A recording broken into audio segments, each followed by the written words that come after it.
Tonight marks the last Final Four and potentially the final game for Duke's Mike Krzyzewski, fondly known as Coach K. Ahead of tonight's Final Four matchups, I spoke with veteran sports writer Howard Bryant about how new rules have changed the game for student athletes and coaches alike. Coach K, as you know, he took very seriously the notion of a student athlete. This is something that you've written a lot about. And the idea of a student athlete has changed dramatically in just the last year because of the new NCAA rules.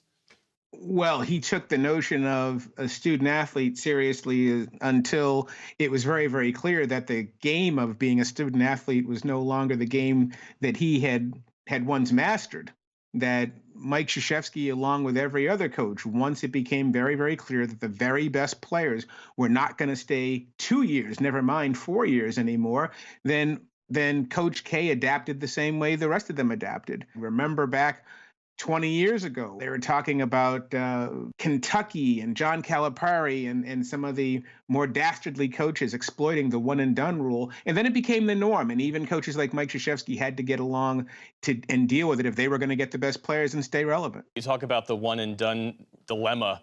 And for the unfamiliar, this is a basketball player who plays college ball for a single year and then declares himself for the NBA draft. How has that changed the game? The one-and-done rule has changed everything in college basketball for two specific reasons. The first reason is that now that you don't have these great crops of players staying together for 4 years, then Team A that had those great players is no longer going to be guaranteed good for the next 4 years because those players are going to leave for the NBA after 1 year or after 2 years. And what that does is that completely diminishes the gap between, say, the number 1 seed and the number 16 seed. In this tournament, we just saw St. Peter's, a 15 seed, go to the Final Eight, which had never happened before. And it would never happen if so much of that talent that would have been in college basketball had that talent not been in the NBA. So that's a huge, huge factor as to what happened to college basketball. The other factor as well is with the one-and-done rule being so prevalent, then now you have something else that didn't happen before either. And that is that some of these new schools that we've never heard of, they believe they can win. So not only are the other schools no longer as strong, the Dukes and the Carolinas, now obviously they're here because they're in the Final Four, but their hold on the sport is nowhere near what it once was. Let's talk about tonight, this big matchup, Duke versus UNC. Coach K is trying to go out on top as he heads into retirement. You've got the coach at UNC trying to win his first title. Break down the moment for us. Well, the moment is historic. Number one, let's not forget when it looked like everyone was saying goodbye to Coach K and they were saying goodbye to the Duke-Carolina rivalry, Carolina went into Duke. They absolutely destroyed Mike Krzyzewski in his ACC farewell. And everyone thought, well, this is going to be the lasting memory of the Duke-Carolina rivalry. Well, hold on a second. Now they're meeting in the Final Four. So you've got so many stakes there. You've got Duke wanting to win the championship. You've got Duke wanting revenge. You've got Mike Krzyzewski wanting to go out on top.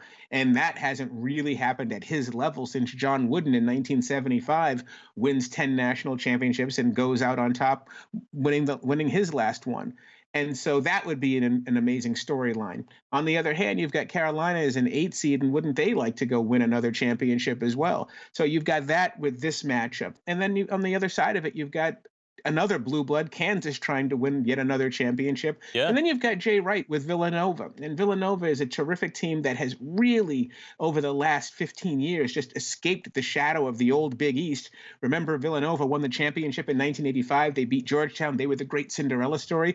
Well, they're not a Cinderella anymore. They have emerged from the ashes of the old Big East, and now they're the top one. So you've got 4 great schools. You've got 3 blue chip IBM style legendary franchises with Carolina, Duke, and Kansas. And then you've got the big up and coming school, Villanova, that is moving into the 21st century along those same lines as a blue chipper as well. Howard Bryant, appreciate you breaking it all down for us. Thanks for your time.